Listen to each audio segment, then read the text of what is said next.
Welcome to Terrifying Tales. Full Moon Night Shift by C.J. Knight. Officer Darren Cole worked the night shift in Pine Hollow for almost a decade.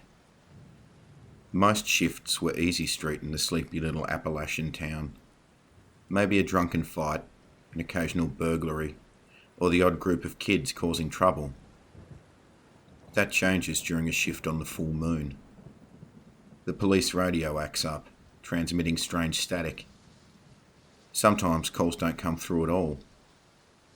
And sometimes people vanish. The fact this only happened during the full moon was passed off by most as coincidence. But Darren thought differently. One particular night, the full moon sat between dark clouds. It carried with it a distinct shade of red, leering down on Pine Hollow like a bloodshot eye. Almost everyone in town had enough sense to be indoors for the night. Darren sat in his patrol car, parked by the side of the road, enjoying the silence while he could. He sipped at the cold coffee in the cruiser's cup holder, staring up at the moon. The hairs pricked at the back of his neck. It wasn't fear. It was a feeling Darren knew well. He called it his heads up. A little message his body sent him, letting him know trouble was around the corner. The silence Darren was enjoying was ripped away by the crackle of the radio. "Darren, you there? Over." Here we go, Darren thought to himself as he snatched the receiver from the dash. "Go ahead." "Okay." The dispatcher paused. Darren glanced up at the grinning moon. "I have a bit of a strange one for you. I have reports of screams up at the old Miller farm." The Miller farm had been abandoned for years. It took a moment for Darren to place it. "It's probably just kids acting up, but could you head out and take a look?" "Roger." Darren hung the receiver back on the dash. The old Miller farm was miles out of town. It sat at the very edge of their jurisdiction. He doubted any kids had ventured that far from Pine Hollow this late at night. The farm itself sat empty at the end of a lonely gravel road in the woods.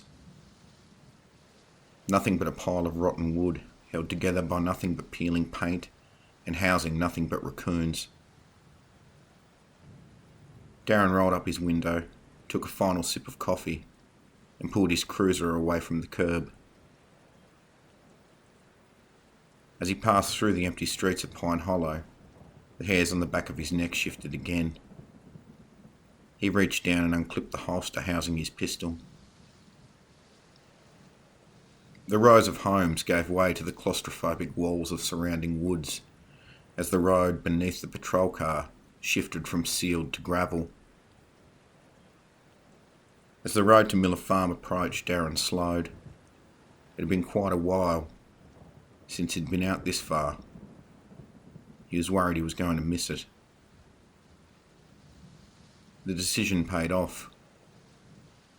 The woods had done their best to reclaim the road to Miller Farm. If not for the headlights catching the first half of the word Miller on the only part of the sign not covered in bracken, he would have missed it. Darren turned the cruiser onto the road. Branches scraped along the roof and sides of the vehicle as it crawled forward. The growth was so thick the light of the full moon found no path through to light the way. Without warning, the woods made way for overgrown fields. High on the hill stood the old two-storey Miller farmhouse, with the large barn beside it. It was difficult to say which of the two fared the worst of chronic neglect. The porch of the house was sunken, rotten away, but there remained enough peeling paint to see it was once white. The barn still stood tall and proud, yet no paint remained, showing rotten wood in its full glory. All of it seemed somehow much worse under the light of the night's blood moon. Darren slowed the cruiser. Gravel crunched beneath the tyres as he pulled to a stop. The radio crackled. "You there, Darren?" "Check call." "Yeah, I'm here. Just at the farm now. I'm heading out to take a look." "Roger that. Be careful out there." Darren left the cruiser idling as he stepped out. Completely quiet, save the running engine of his cruiser.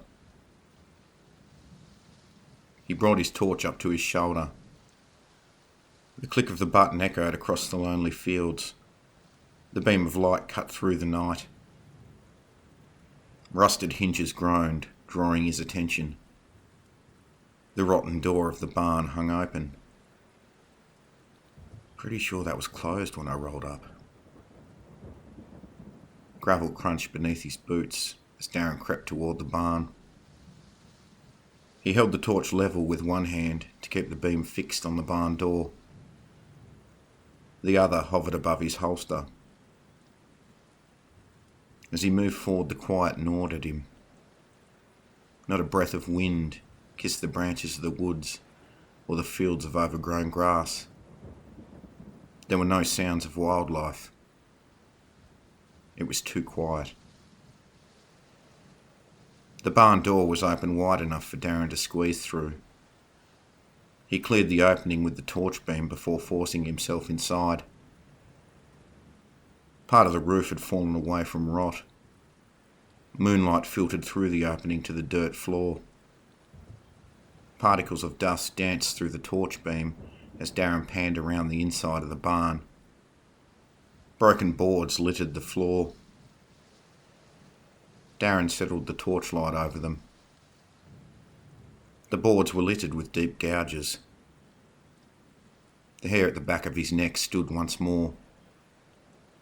The gouges were claw marks. That's when it registered. The quiet had been broken. Breathing. Echoes bouncing around the rotten barn walls. Ragged. Close. Darren turned. There, bathed in moonlight, was something standing between him and the open barn door. It wasn't human. Close, but not quite right. It stood naked, spine bowed. Its arms hung by its sides, too long. Fingers stretched toward the ground, hanging below its knees. The thing turned its gaze on Darren. Yellow eyes flared under the light of the torch. Darren drew his pistol and brought the barrel forward, taking aim. "Don't move!" A guttural growl rose from its throat. Bones cracked as they splintered. Muscle and skin ripped open. Black hair crawled through the wounds and covered its body like oil covering the ocean's surface. Teeth fell to the dirt as the jaw tore open and stretched forward. The wolf's yellow eyes remained focused on Darren. It took a step forward. The weight of the sharp clawed foot shook the dirt and the walls of the barn. Darren fired. The round hit the wolf in the centre of its chest and did nothing.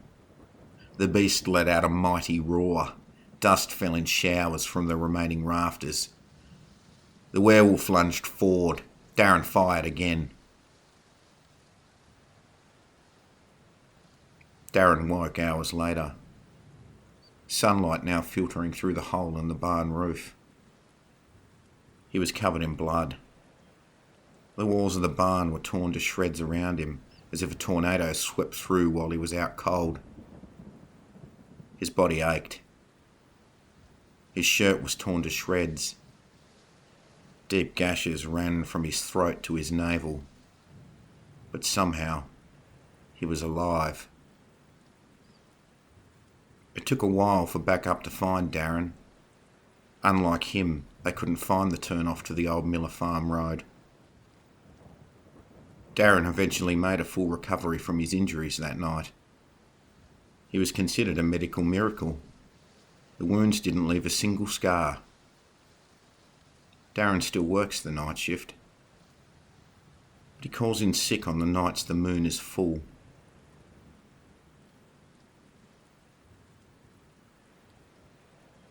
If you like what you heard, please like the video and consider subscribing to the channel.